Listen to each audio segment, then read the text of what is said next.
Patriotism is the exact opposite of nationalism. Nationalism is a betrayal of patriotism by saying, our interests first, who cares about the others? We erase what a nation holds dearest. That was the French president making an oblique and hard to understand and therefore incredibly French point. It was, of course, a criticism of Donald Trump. It came during the commemorations of World War I in France, the 100-year anniversary of the armistice. President Trump has himself called himself a nationalist. He said that right before the midterm election. He was vilified for that in this country. But if you take a deep breath, you have to ask yourself, in an increasingly fractured America, could it be that we need more nationalism and not less? Nicholas Giordano is a professor of political science at Suffolk Community College, and he joins us tonight. Professor, thanks a lot for coming on.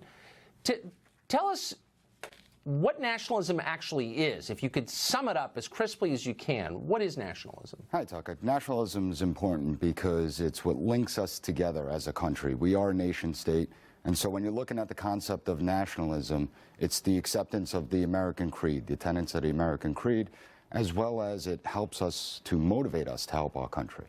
Nationalism is one of the most important concepts out there, and Macron's just wrong. It's as simple as that.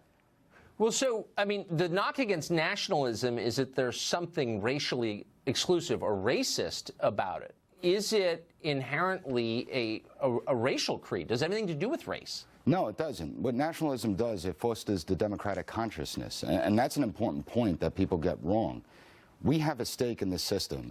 We are the legitimate authority over the system as the people of the United States. Prior to nationalism, loyalty was to one leader.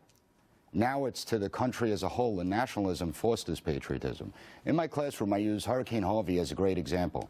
During Harvey, you had people citizens affected by the hurricane took their own boats, their private boats, and they went and they helped out their fellow citizens. They didn't say this is the black boat and the white boat's 15 minutes behind us. They didn't say this is the Republican boat or the Democrat boat. They were just out there to help Americans, and that's what nationalism fosters. If you look at countries without nationalism, nationalism defeats tribalism. So Afghanistan, Libya, those countries are where tribalism is in force. There's no loyalty to the country of Afghanistan as a whole or Libya as a whole. And that's why those countries have been engaged in tribal warfare for the last 3,000 years. It's so nicely put, what you just said. And it also, now that you say it, it's such an obvious point. Why would there be such a loud caucus against nationalism, against national unity? Well, I think there's two things going on. When you look at someone like President Macron of France, I think he likes the idea of transnationalism, trying to replace the idea of nationalism with this regional nationalism. And then for other people, if we look at the United States, the people that say that nationalism is a bad thing or nationalism is racist, I think they just aren't necessarily proud of the country that the United States is. They focus on all the bad that the United States has done. And they don't look at the positives of how the United States has actually changed the world. Well, exactly.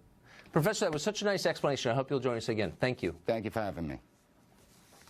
Well, it's been a tough week.